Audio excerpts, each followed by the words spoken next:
Hey guys, this is Namrata Singh and I would like to welcome you all in my YouTube channel Namrata Singh. I know I haven't uploaded a video from quite long, but since I am back, so let's start the video. Today I am here to give you a brief explanation about the constitution of our country, its function, how the constitution was formed, and of course its salient feature. So now, if first we discuss about the Constitution of India. So Constitution basically is a set of rules and regulations. Constitution basically is a set of rules and regulations which we, the people of India, are abide to follow. So if we discuss about some functions of the Constitution, we get to know that its first function is it ensures minimal coordination amongst the member of society. It ensures minimal coordinations amongst the member of society. So here the word minimal coordination usually means that the constitution of our country provides people a platform. The constitution of our country provides people a platform where they can live in a peaceful and in a collaborative manner with each other. There is no violence and communalism raised in our society. The second function of our constitution is to provide authorities some powers and set limitations on that powers. So here the word authorities stand for different governmental and non-governmental organizations. Here the word authorities stand for a number of governmental and non-governmental associations. For example, if we discuss about the governmental authorities, we get to know about the Lok Sabha, the Rajya Sabha, which forms our parliament, the bureaucrats, and the election commission, the judiciary. So now if we discuss about the function, it gives powers to the authority. Election commissioner have got separate power. Deliberation commission will have separate powers.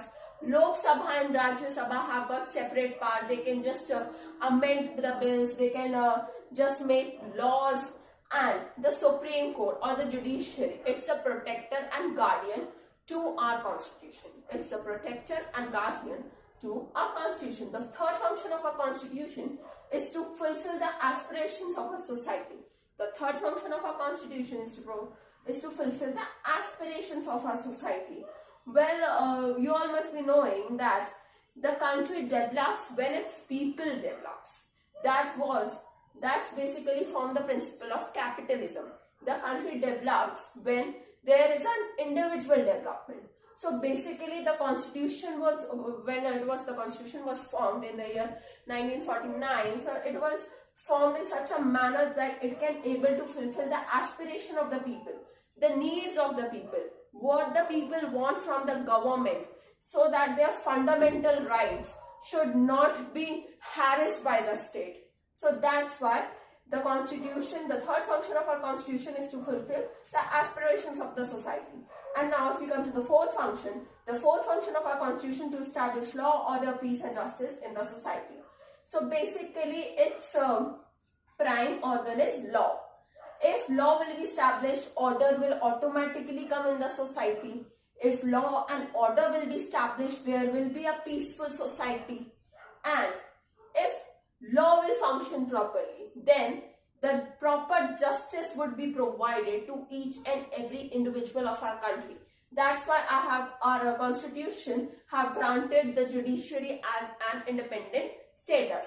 So now we come to pre-constitution era, or how the constitution was formed.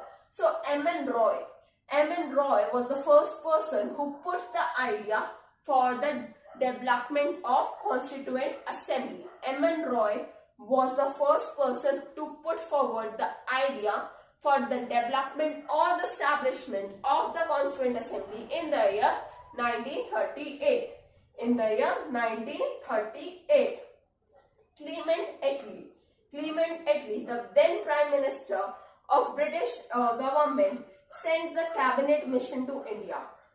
Clement Attlee, the then Prime Minister of the British government, in the year 1946, sent the cabinet mission to India. So the cabinet mission basically comprises three main members or three head members. including Pethick Lawrence, including Sir Pethick Lawrence, Stafford Cripps and A.V. Alexander, including the three head members, Sir Pethick Lawrence, Stafford Cripps and A.V. Alexander. So, and the Constituent Assembly was then formed, had 389 members. The Constituent Assembly, when formed in the year 1946, have 389 members, out of which 296 were elected from British provinces, while the 93 members were being elected from the princely states.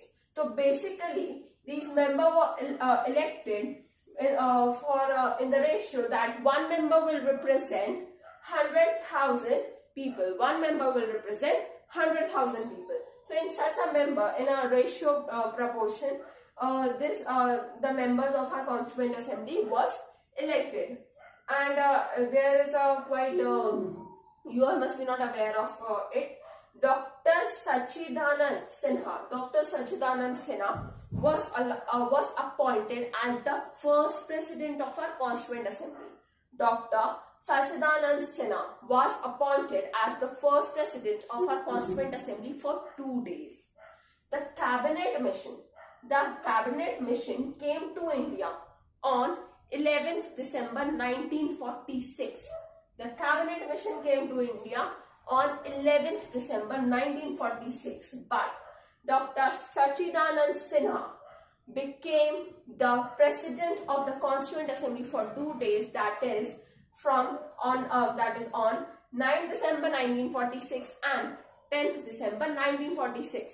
And thereafter, when the cabinet mission visited India, they have elected Dr. Rajendra Prasad as the president, while H.C. Mukherjee as the vice president of the Constituent Assembly.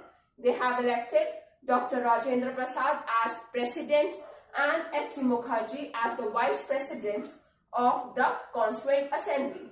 The Constituent Assembly presided over 2 years, 11 months and 18 days. The Constituent Assembly presided over 2 years, 11 months and 18 days.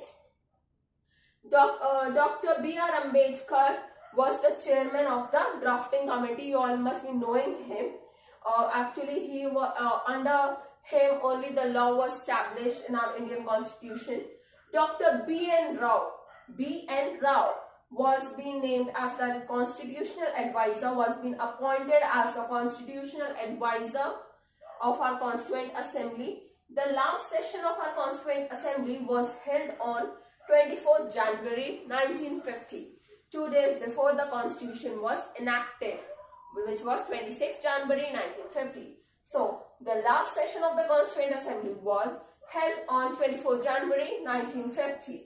There were 8 committees formed during the making of our Constitution, and for that 8 committees, there were 4 heads, namely Dr. Rajendra Prasad, former Prime Minister Mr. Jawaharlal Nehru, Dr. B.R. Ambedkar and Sardar Vallabhbhai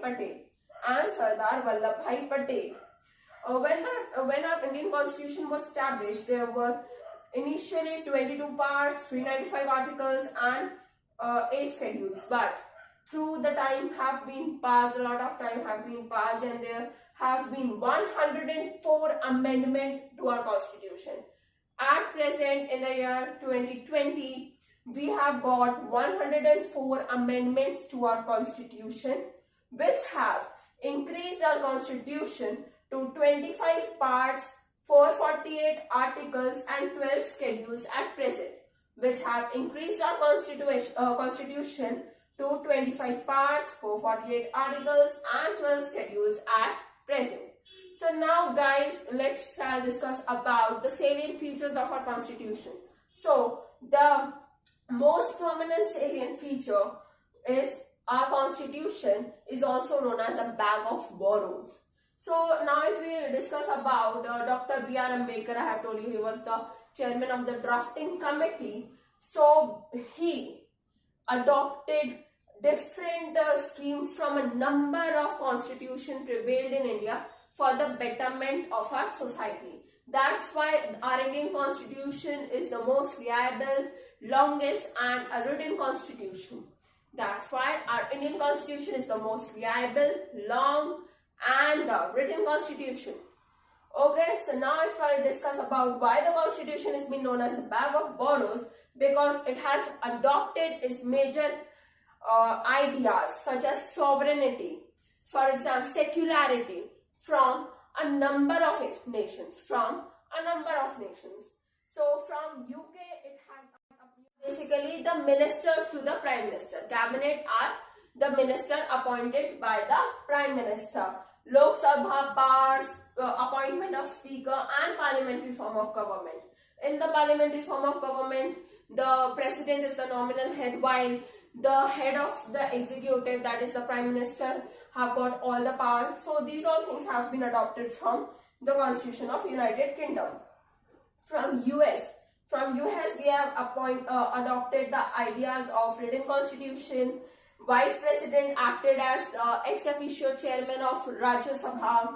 Fundamental rights and the independent status of judiciary or Supreme Court.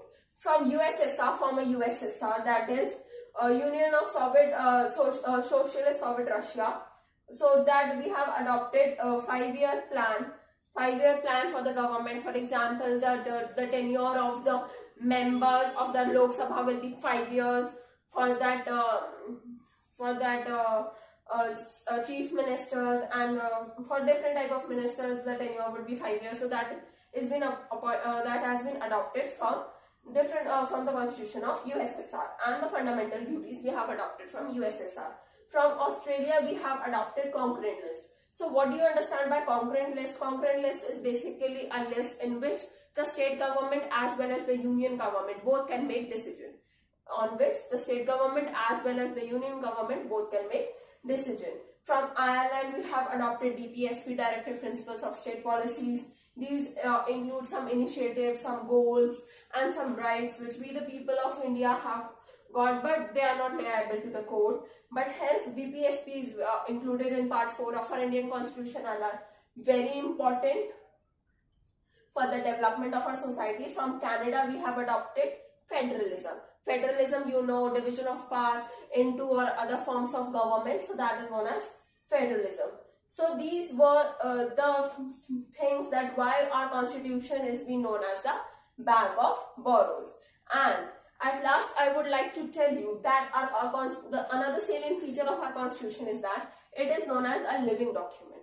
So why the Constitution of India is known as a living document? This question is frequently asked to the students of arts by different authorities. Our Indian Constitution is known as a living document because it is flexible as well as rigid.